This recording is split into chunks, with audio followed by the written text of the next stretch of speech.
just wanted to talk about a few things here. Just two things I wanted to talk about. It's just the intro here.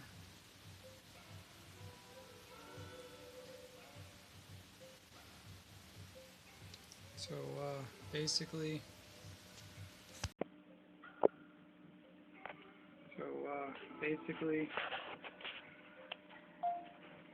I just wanted to talk about two things here. Let's see if I can get this in.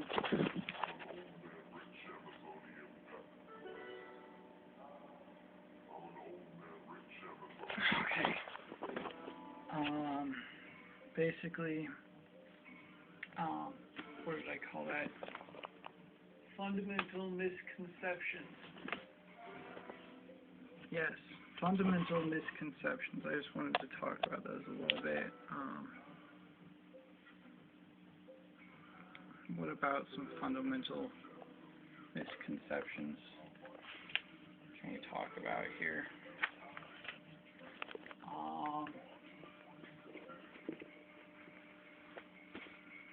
The first one, counterintuitively, was that God only helps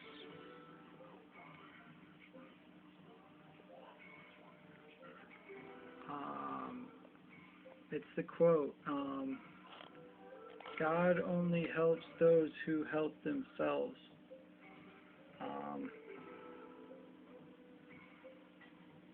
Now, this is hearsay. I can't say one way or the other because I haven't read the Bible, the whole Bible yet.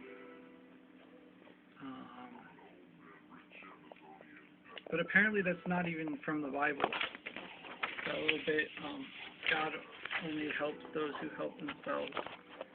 That's just somebody else's. Not that it makes it any more or less legitimate. What is the Bible? How many Bibles are there? I don't know. There's a lot of Bibles out there.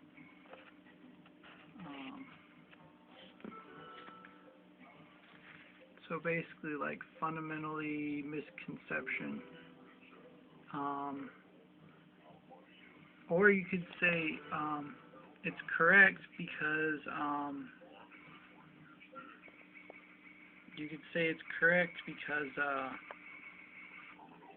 if you go under the premise that we are all God, then of course God only helps those who help themselves, because the only help you ever receive is from God, because all of us are God, and we can only help each other or help ourselves. And so fundamentally, you're only going to be receiving help from God, whether you help yourself or not. But my argument about it being a misconception being incorrect, is that it's fucking inconsiderate, because then we look at it from the other perspective of being like, we'll pretend that we'll say under the conceptions that God is something not us, yes? And then we pray to God, right? And fundamentally, is that not what's the point of fucking praying to God if God's not even going to help us? If we're only here to help ourselves, then what's the point of even having a fucking relationship with God if God's not going to even do anything for us? If we all have to do everything by ourselves, then what's the point of God even existing?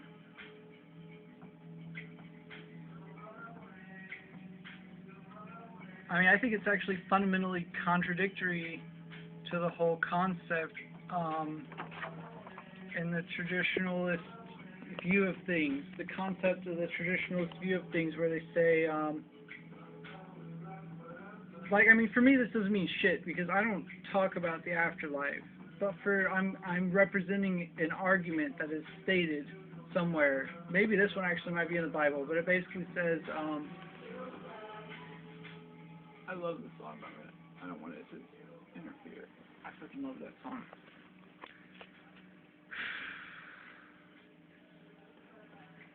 They said, you cannot get into heaven through your deeds alone. Only by accepting Jesus can you get into heaven. You cannot get to heaven through your deeds alone. You have to go through God to get into heaven. There's nothing you can do. Only by believing in God can you get into heaven. You can't, give enough money to charity. You can't, feed enough homeless people or build enough churches or write enough Christian music. None of that's going to get you into heaven, according to their beliefs. Maybe some people's stated beliefs. None of that shit. No amount of golden crosses and sign waving on the street is going to get you into heaven. What gets you into heaven is acknowledging that Jesus is the Son of God, and that He is God, and that Jesus died and came back to life and rose into heaven, and saying that you believe He will come back. That's what gets you into heaven. This is fundamentally opposed to the argument, to that old argument, the old adage that you hear repeated, that God only helps those who help themselves, is fundamentally opposed to the only way you're going to get God's help is by believing in God.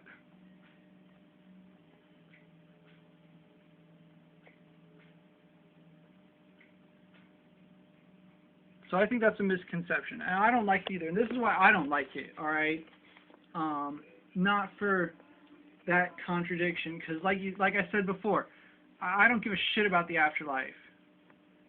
Maybe one day I'll make a video about my personal beliefs about the afterlife, but that's not why I do shit. I don't give a fuck. Let me make this clear. I don't give a fuck about what happens to me in the afterlife. This is none of my fucking concern. That's not my job. That's not my control. The afterlife is not my fucking deal. All I give a shit about is what I'm going to do here with this life.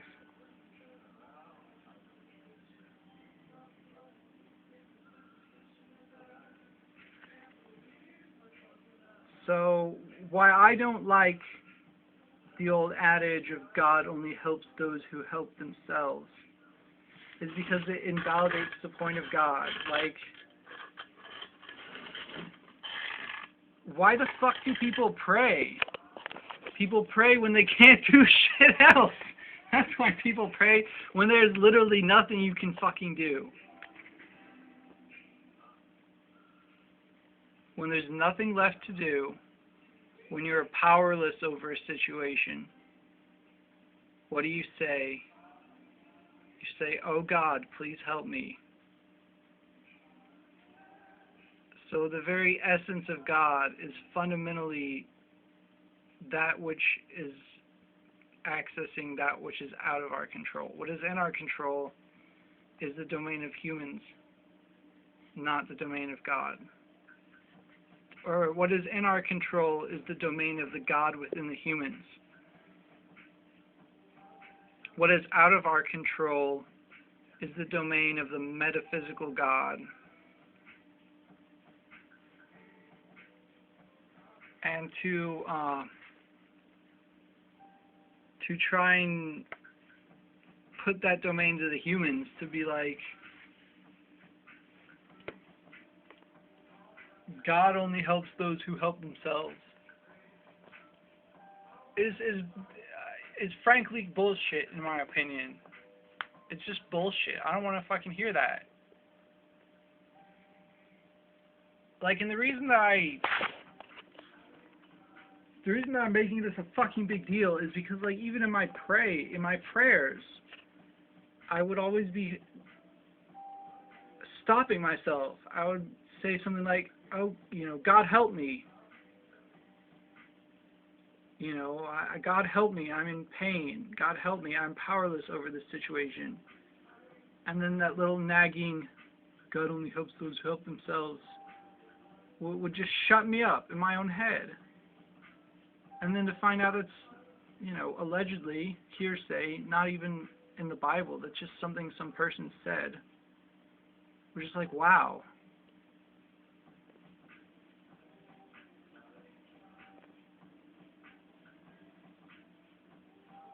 It's not that bad. It's perfectly okay to say, God help me. That's what God is, that's what prayers are for. That's what God is there for, is to help you when you can't help yourself. Otherwise, what's the fucking point?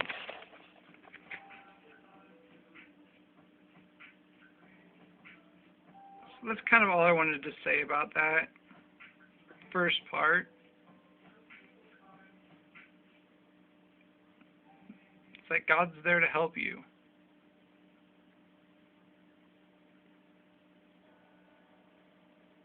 Why even believe in God if you don't believe that He's going to help you? Or she is going to help you? Or it is going to help you?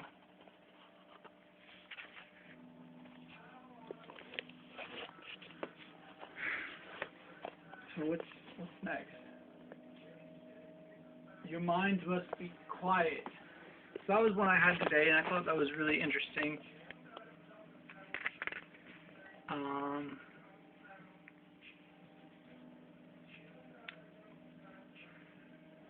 So basically, I had this misconception about meditation that I think a lot of people have. That we think that when you're meditating, like you're supposed to have, turn your thoughts off.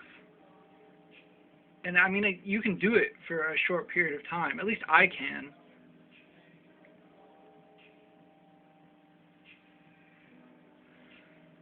So, but that's not, fundamentally, is not meditating on its own. Like, yeah, you can do it. Yeah, it can be meditation. It's not like you can't, whether you're thinking thoughts or not, you can still meditate while thinking. The bullshit. That guy, Sadhguru, just put it very well. You can look up what he had to say about it. He's much better spoken than me about the whole topic of, there's always this chatter going on in your brain, usually. Lots of, this thought, mental diarrhea or whatever, thinking. And so basically, the idea is to,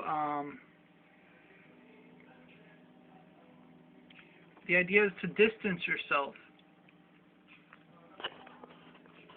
It's not,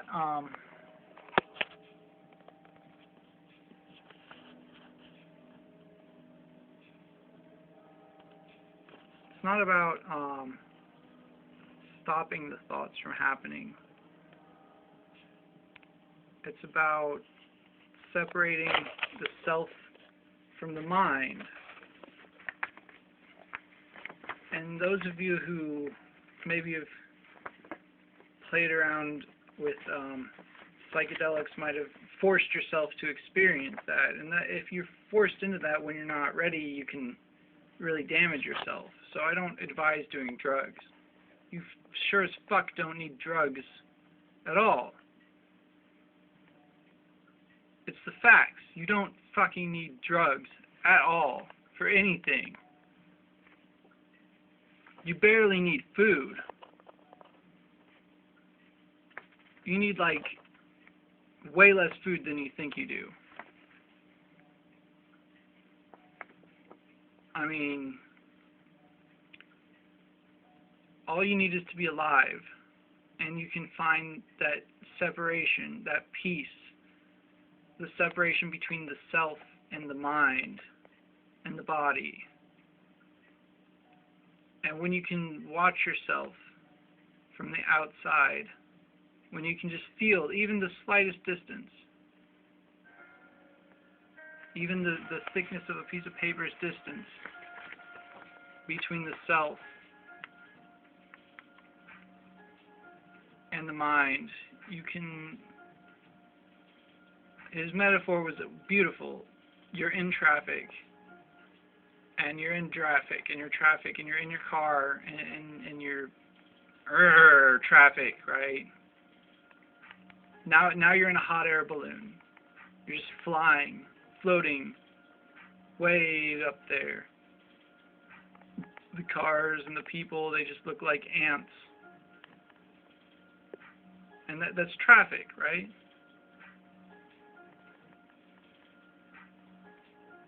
Now you're in traffic, you're in your car, you have somewhere to be.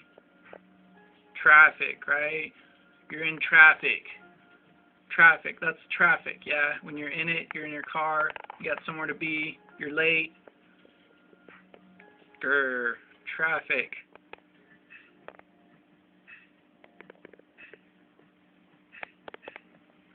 And then you're floating up above it in a hot air balloon. So far away. They all look like little ants. You see the beauty of it all.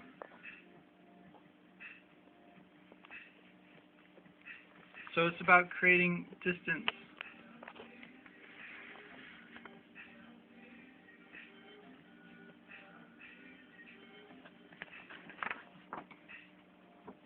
The distance between the self and the mind. So you're not turning your mind off. That's not meditation. Meditation isn't the silence.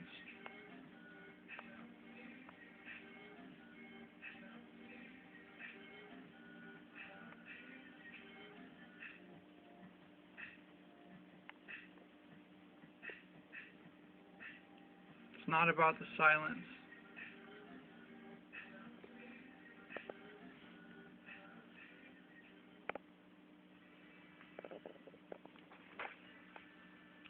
It's about creating a separation, creating just a small separation, and then the awareness.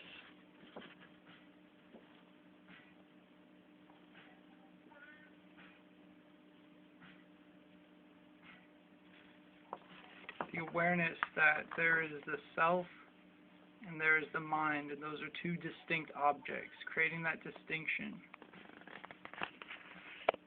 And by creating that distinction, by creating just a very small separation or a greater separation, you can find peace in the never-ending mental diarrhea, the non-stop thoughts. They just keep going and going, and you can just watch them.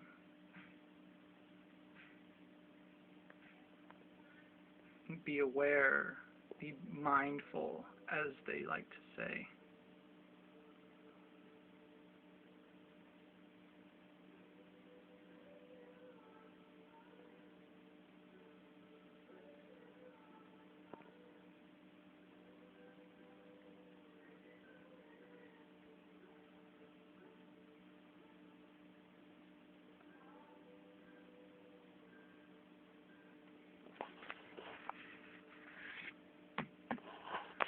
So those were my two misconceptions.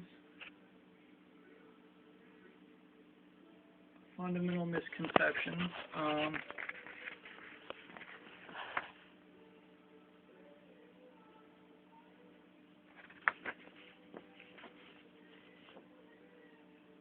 You know, a lot of people wouldn't consider me a Christian, maybe, but what the fuck do I care? I believe that I'm a Christian. I love Jesus. I believe Jesus died, came back to life, and went up. And I believe he'll come back. one day.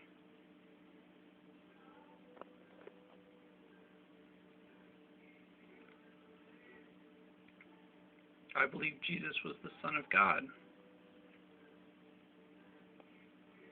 I believe all of these things. And you have to believe them because there's no proof.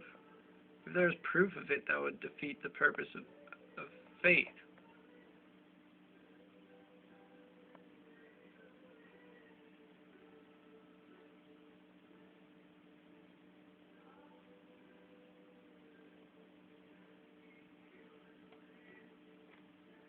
And I frankly don't care about the afterlife either. And that's one thing that kind of bugs me about the architecture of the Christian faith. That's all that seems to me, a lot of it seems to revolve around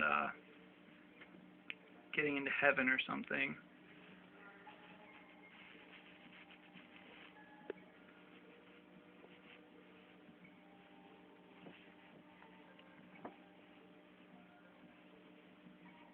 So,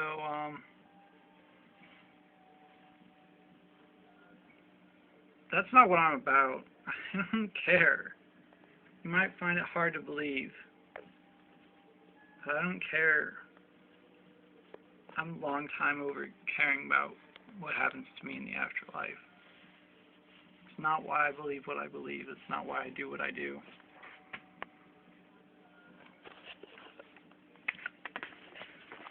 What I'm trying to do is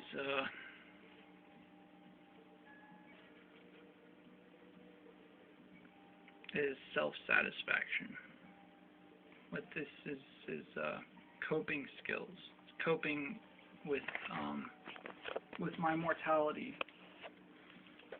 Coping with the fact that I'm gonna die one day, and I'll be separated from this body and this earth, and I guess I do care a little bit about the other people. In spite of that, it's the irony that I try really hard to isolate myself from others, because it's a struggle to care about them. I'd rather just be alone.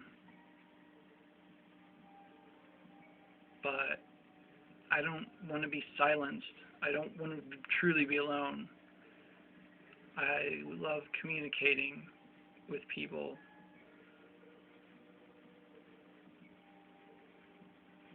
It brings me peace and satisfaction. This is a coping skill to be artistically creative. You know, to pour my heart out in words and pages. You know, to speak in metaphors and parables, because basically what happened was, you know, I made mistakes in my life, and it's so ironic because, like, I'm the hard-headed person. Like, I won't believe shit. You can't tell me nothing. I had to learn it the hard way. And now here I am trying to warn people about what I figured out. Like they would ever listen, you know, if they were anything like me. So maybe I'm hoping that people aren't like me and that they will learn from my mistakes.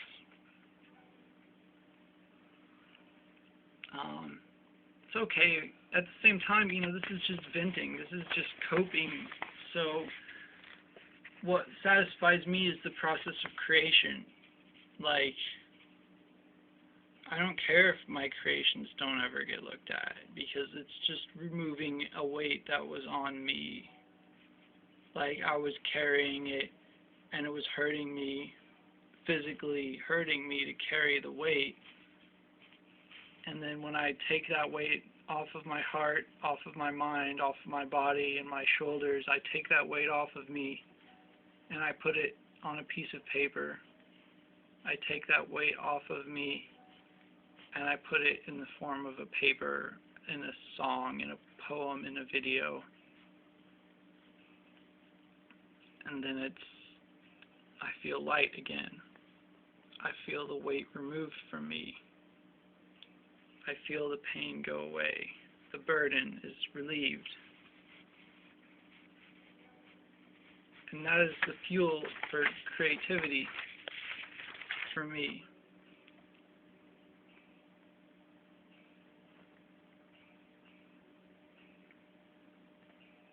Is the removal of burdens on my heart and mind and soul. So, I don't care, nobody watches this. I just care that it's out there, if somebody wanted to watch it. Like, what would piss me off is if all this just gets deleted and censored and removed. That's what pisses me off, because then it just undid what I did. Now the burden's back because nobody can access it. It's not about me shoving it in people's faces, but it's about giving people the opportunity. Because I would feel guilty just to sit here and remain silent. That would be the real sin. That would be the real evil act. If I was just to fucking keep my mouth shut.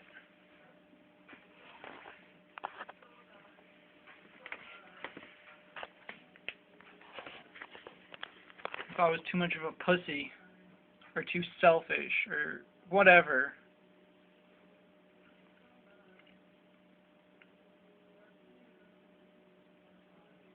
That would be something I couldn't live with, to remain quiet while other people suffer, while other people flail around blindly in the dark, for me not to light a path for them. How much of a fucking sadist would I be not to try and hold out my hand for someone who's in a position that I was once in, and I had to work my way through blind because nobody lit a light for me, because nobody showed me the pathway.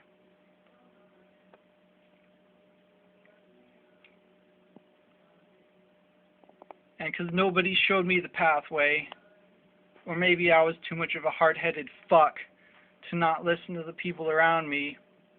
Either way, I had to figure it out by bashing my head against a wall. I had to figure it out by destroying my body, mind, and soul to get to where I am now. Figuring it out the hard way.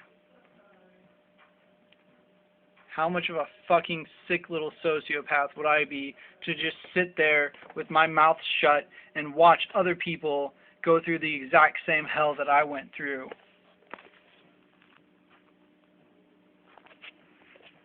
Now that would be wrong. I couldn't live with myself. I couldn't live with myself if I was to be that. So I won't. I won't never fucking shut up. I won't never sit down and shut up. I'm going to keep talking and creating till my final breath. I'll keep learning.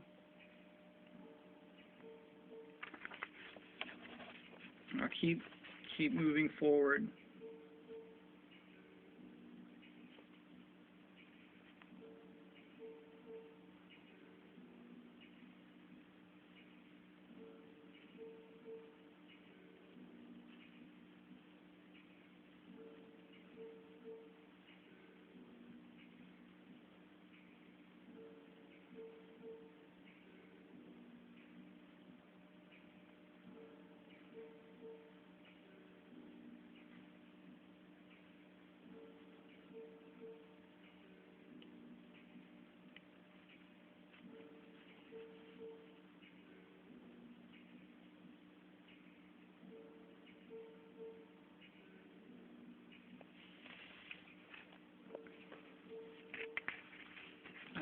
this would take longer. I mean, I've already way gone past the original topic, fundamental misconceptions.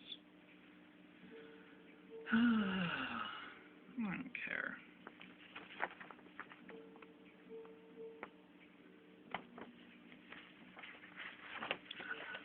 What else are people misconceiving?